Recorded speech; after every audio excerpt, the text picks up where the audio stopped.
Hi everyone, this is Ashley Lateki Ellenboss with Skyhouse Herb School and Apothecary, and today is my final day recording from this space and this house. I actually don't even have my regular audio, so it might sound a little different too, but yeah, I am packing up my desk and this will be it. So yeah, it's kind of bittersweet for me.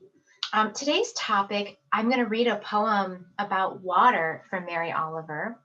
And I wanted to offer a public service announcement, which is drink your water today.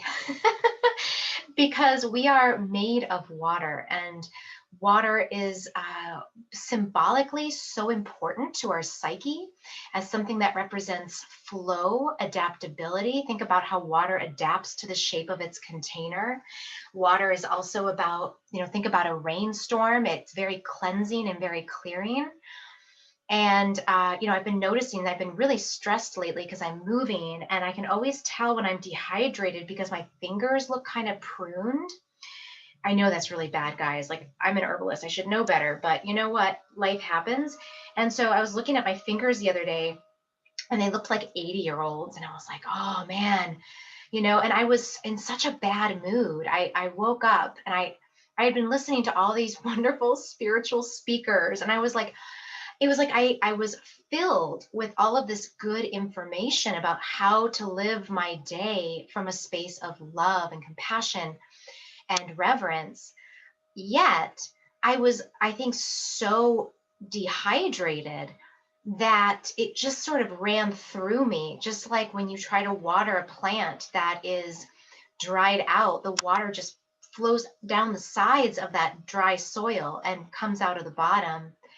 And I was so frustrated with myself because I was like, I just spent all these hours listening to these wonderful talks by my spiritual teachers. And how am I in such a crabby mood? How did I just snap at my daughter? And why is my daughter saying, Mommy, are you crabby with me? And it just broke my heart. I just said, oh, honey, no, you're perfect. Mommy's just crabby with myself. And I'm really sorry. And, I really had to check myself. And when I saw my fingers looking the way they were, I was like, no wonder I'm dried out. I'm completely dried out. I need some moisture. And again, moisture, not just, I mean, literally, I needed water to drink. I was literally dehydrated, which will impair mental function. We know that. We know that dehydration can impair judgment, acuity, memory, right? And also, again, if we think about the symbolism of water and what it means to our psyche to have water inside of us, is I just had, I didn't have enough water to become pliable, flexible, and receptive, even. And so the worst of me was coming out. And so I just really started chugging water and really, sprinkled some salt in my water, which is something my teacher, Margie Flint, one of my herbal teachers, taught me. So I sprinkled some salt in my water and I added more salt to my food and just really went for it. And today my fingers are like plump and juicy again. And I'm like, okay. And I'm feeling better. I'm emotionally feeling calm and centered and adaptable. So I want to read you a poem about water. And to me, this poem, I think it also really speaks to the gifts we receive when we're around water. And so we can think about this as when we're around water in nature, and also when we have adequate water inside of us, how it changes our receptivity and what we're able to hear. So this is called At the River Clarion by Mary Oliver. I don't know who God is exactly, but I'll tell you this. I was sitting in the river named Clarion on a water-splashed stone, and all afternoon I listened to the voices of the river talking. Whenever the water struck a stone, it had something to say, and the water itself and even the mosses trailing under the water. And slowly, very slowly, it became clear to me what they were saying. Said the river, I am part of holiness. And I too, said the stone, and I too, whispered the moss beneath the water. I'd been to a river before a few times. Don't blame the river that nothing happened quickly. You don't hear voices in an hour or a day. You don't hear them at all if selfhood has stuffed your ears. And it's difficult to hear anything anyway through all the traffic, the ambition. If God exists, he isn't just butter and good luck. He's also the tick that killed my wonderful dog Luke. Said the river, imagine everything you can imagine, then keep going. Imagine how the lily, who may also be a part of God, would sing to you if it could sing, if you would pause to hear it. And how are you so certain anyway that it doesn't sing? If God exists, he isn't just churches and mathematics. He's the forest, he's the desert, he's the ice caps that are dying. He's the ghetto and the museum of fine arts. He's Van Gogh and Allen Ginsberg and Robert Motherwell. He's the many desperate hands cleaning and preparing their weapons. He's every one of us, potentially. The leaf of grass, the genius, the politician, the poet. And if this is true, isn't it something very important? Yes, it could be that I am a tiny piece of God, and each of you too, or at least of his intention and his hope, which is delight beyond measure. I don't know how you get to suspect such an idea.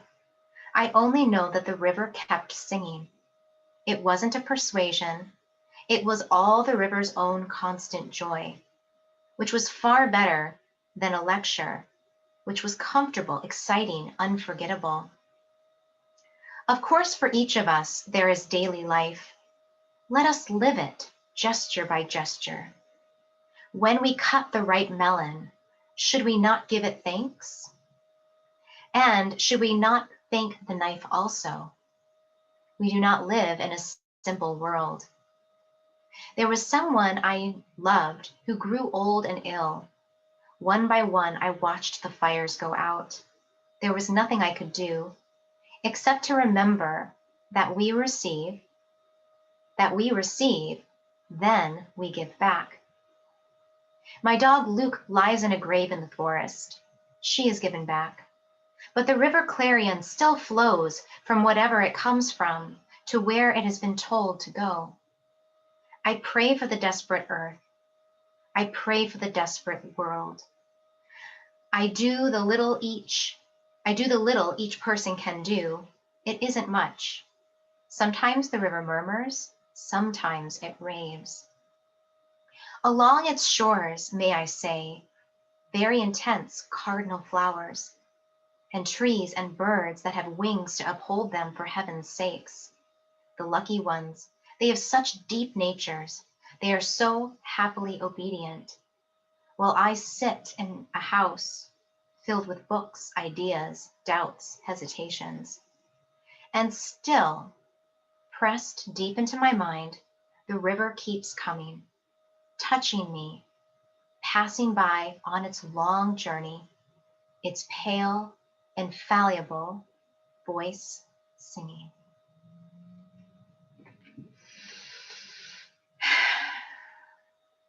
So there's a lot in there, and I hope just hearing it, maybe listening even to it again, helps bring ideas of the importance of water and what it brings, what it speaks, what it takes away, and all the ways we can honor the things water touches, as well as what the water is, and the infallible nature, I think, that she points to, that each of us, despite our shortcomings and the ways we just suck at certain things, are still trying to sing the song of God. We're trying desperately to sing that song. And I take such comfort in that. And I continually try my best to sing that song to my children. So please take that as a gift. I will be in my new office next week. So wish me luck, send some prayers my way, and I look forward to seeing you all then.